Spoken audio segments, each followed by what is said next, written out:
네, 사사기 2장은 이스라엘의 영적 서론이다 이렇게 어저께 말씀을 드렸죠.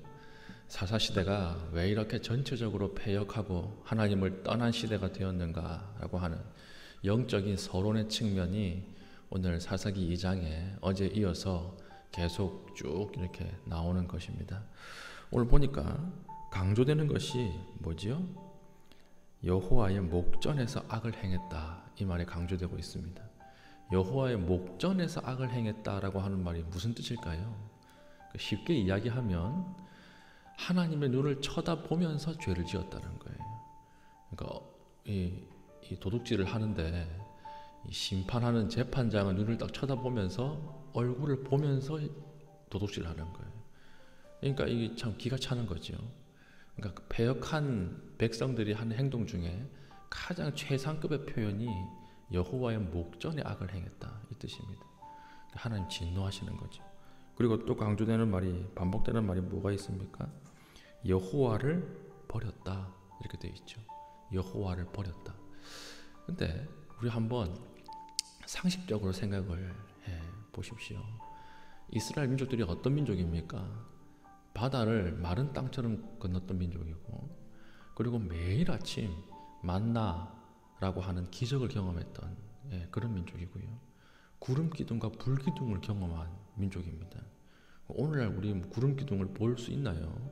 없죠. 구름이 땅으로 내려오지 않잖아요. 그런데 우리 평생 한 번도 경험해보지 못하는 기적을 매일매일 경험했던 사람들이 40년 동안 이동을 했는데 200만 명이 이동했는데 출애굽기에 뭐 신발 떨어졌다 이런 얘기 나옵니까? 안 나오죠. 하나님이 이런 뭐 의복까지도 다 보호하셨던 것 같아요. 어떻게 하셨는지 모르겠지만 다 보호하셨습니다. 그런데 오늘 반복되는 게 무엇입니까? 이런 여호와를 버렸다는 거예요. 이런 여호와를 버렸다. 어떻게 그럴 수 있을까요? 우리 같으면 그럴 수 있을까요? 그러니까 우리는 자칫 이스라엘 백성들이 정말 패역한 백성들이었구나, 하나님 앞에 심판받아 마땅한 백성들이었구나, 이렇게 생각할 수 있다는 것입니다. 그런데 우리는 다를까요? 우리도 오늘 본문에 비추어서 우리를 들여다보면 똑같아요. 똑같은 정도가 아니라 오히려 더 심각한 죄악에 빠져있다라고 하는 것을 알 수 있습니다. 하나님을 왜 이렇게 버렸을까요? 이 단서가 되는 게 뒤에 바알과 아스다롯을 섬겼으므로 이 이야기예요.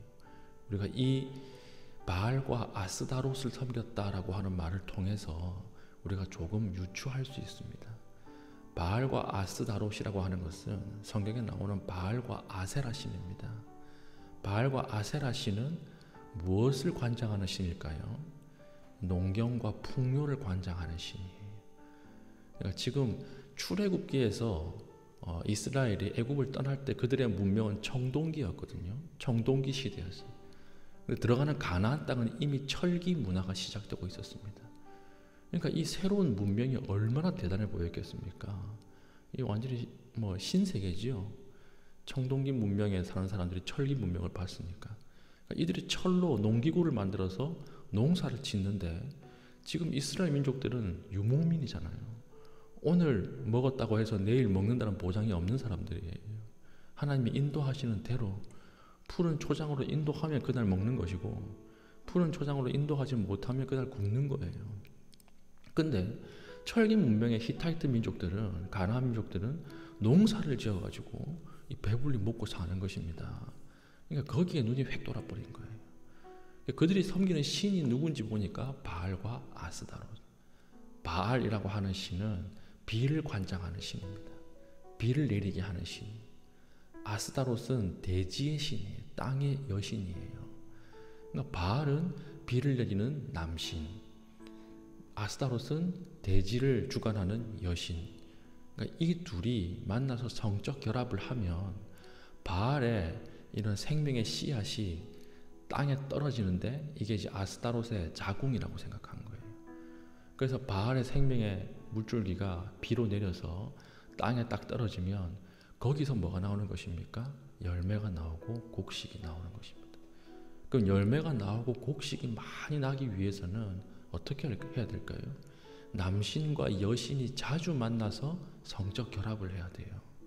그래야 곡식이 많이 생기고 풍요가 임하는 것입니다. 그래서 바알과 아스다롯을 섬기는 이 제사장에는요, 성전에는요, 성전 창기들이 수없이 많았어요. 그래서 제사 드리는 사람들이 성전 창기들과 행음을 하는 것을 통해서 바알과 아스다롯을 성적으로 흥분시키는 거예요. 그래서 둘이 만나서 성적인 결합을 하고 사랑을 나누면, 그러면 그때 비가 오고 그 다음 풍요가 생긴다, 이렇게 믿었던 거예요. 그런데 비가 오지 않잖아요. 비가 오지 않으면 이제는 성적인 결합으로 안 돼요. 어떻게 합니까? 자기의 몸을 칼로 막 해하는 것입니다. 칼로 막 해한 다음에 피를 봐서, 그래서 이 바알과 아세라를 흥분시키는 것이고, 이것도 안 되면 마지막에 하는 건 뭘까요? 극단적인 방식, 자기의 아들을 태워서 죽이는 거예요. 그래서 자기 아들을 태워서 죽였던 그 바알과 아세라를 섬기는 성전에 그 제단이 오늘날 발견이 되는데요. 놋을 이 불에다가 달군 다음에 그 위에 아기를 올려놨던 거예요. 얼마나 고통스러웠겠어요. 이렇게 악한 문화였던 것입니다. 자기 잘 먹고 잘 살기 위해서 누굴 죽인 거예요? 가장 약한 사람들, 생명을 업신여기는 그런 문화가 가나안 안에 팽배해 있었다라고 하는 것입니다. 그래서 하나님은 너희들은 그 땅에 들어가면 절대로 그 사람들과 언약을 하지 말고 그들의 신도 섬기지 말라, 이렇게 이야기했던 것입니다. 그러면 이스라엘 백성들이 이들의 문명을 받아들이고 이들이 섬기는 신을 받아들였다 그러면 심판받아야 될 사람들 맞죠? 그런데 오늘 우리는 어떨까요? 우리는 다릅니까? 우리는 더 심하다는 거예요. 이들이 번영과 성공과 성장을 위해서 사람의 생명을 희생시켰던 문명이 가나안 문명이라 그러면 오늘날 우리도 똑같다고 하는 거예요. 우리도 이 바알과 아세라 신을 섬기는 문명입니다. 우리 성공과 성장을 위해서 누구를 희생시켜요? 이웃을 희생시키는 문화가 우리 안에도 있잖아요. 우리 사회도 있지 않습니까? 우리 최근에 우리 현대사에서 일어났던 이 배가 가라앉았던 문제, 세월호 문제, 왜 일어났습니까? 그 문제 전형적인 바알과 아세라 이 스피릿이죠. 잘 먹고 잘 살려고 배를 불법 증축했잖아요. 배를 불법으로 증축해서 거기에 아무것도 모르고 탄 아이들이 가라앉아서 죽었어요.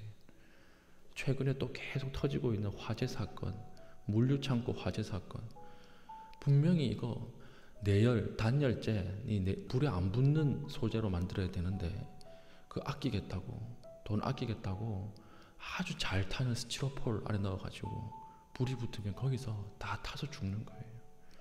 제가 어저께 설교를 준비하면서 이 통계청에 들어가서 자료를 봤는데 2020년, 그러니까 항상 최신 통계는 2년 전께 나오니까 2020년 산업 현장에서 죽고 다친 사람들 통계가 나왔더라고요. 그러니까 다친 사람들이 몇 명이냐면 10만 8,379명입니다. 그러니까 여기에 뭐 손톱 조금 부러지고 이런 사람들은 산재 신청 안 했겠죠. 그러니까 크게 다친 사람들이 10만 명이 넘는 사람들이 다쳤어요. 2020년 한 해 동안에. 죽은 사람은 몇 명이냐? 죽은 사람은 2062명이에요. 2062명이 2020년에 산업재해로 죽었다는 것입니다. 그러니까 하루 평균 6명씩 죽은 거예요. 6명씩. 5명, 6명. 그 어저께 5명 죽었고 오늘 또 5명 죽을 것이고 내일 우리 새벽 기도하러 오면 또 5명 죽을 거예요.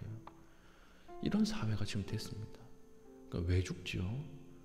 이 성장과 성공 이데올로기 때문에 그렇죠. 성장과 성공 때문에 약자들의 안전을 신경 쓰지 않는 거예요. 생명을 경시하는 거예요. 오늘 이런 사회에 하나님이 심판을 내리시는 것입니다. 제 아는 선배 목사님은 항상 한국이 전쟁이 나지 않도록 기도했습니다. 왜 기도했느냐?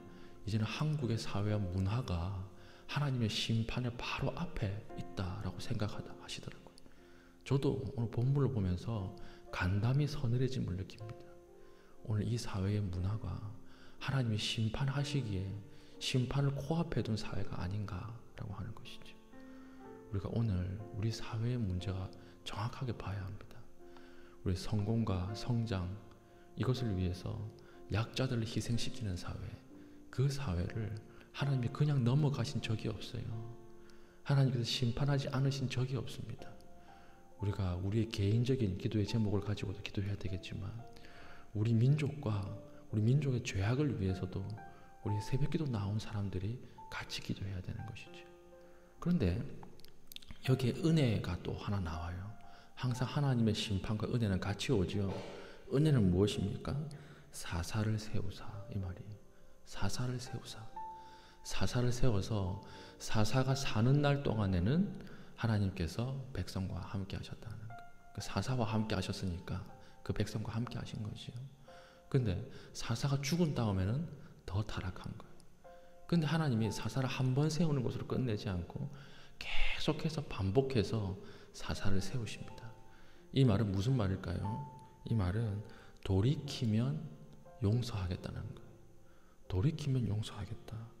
그러므로 오늘 우리 18절 마지막 절 보니까 슬피 부르짖음으로 여호와께서 뜻을 돌이키셨음이 거늘. 하나님께서 돌이키셨다, 이렇게 이야기합니다. 우리가 회개하고 나오면 하나님 용서하실 준비를 하고 기다리고 계시는 거예요. 그래서 오늘 우리 어떻게 해야 될까요? 하나님 앞에 우리 민족의 죄와 우리 민족의 아픔을 놓고 우리가 나가서 기도해야 됩니다. 기도할 사람 우리밖에 없어요. 우리가 나가서 기도할 때 하나님께서 뜻을 돌이키신다라고 하는 것입니다. 우리 출애굽기 할 때 제사장의 직분에 대해서 말씀드리지 않았습니까? 제사장이라고 하는 것은 자신의 문제만 가지고 나가는 사람들이 아니라고 말씀드렸습니다. 민족의 죄를 가지고 함께 나가는 사람들이라고 말씀을 드렸지요. 우리 왕같은 제사장으로서 또 사사로서 오늘 하나님 앞에 나아가는 모습이 있어야 할 것입니다. 오늘 하루는 이 땅의 모든 아픔과 이 땅의 모든 우리나라의 범죄한 것들, 이것 가지고 나아갈 수 있는 시간 되길 바랍니다. 그때 하나님께서 우리의 기도를 들으시고 뜻을 돌이키시고, 우리의 기도를 들으시고 하나님께서 회복을 내려주시는 은혜가 있을 것입니다. 오늘 이 땅과 우리 민족을 놓고 우리가 사사의 자리에서 기도할 수 있는 주의 신실한 백성 되시기를 축복합니다. 아멘. 이제 다 같이 기도하겠습니다. 기도할 때 오직 이 나라가 하나님만 섬기는 나라 되게 하여 주시옵소서. 주님만 의지하게 하여 주시옵소서. 하나님의 도를 지켜 행할 수 있는 나라가 되게 하여 주시옵소서. 기도하신 이후에 자유롭게 기도하시고 돌아가시겠습니다.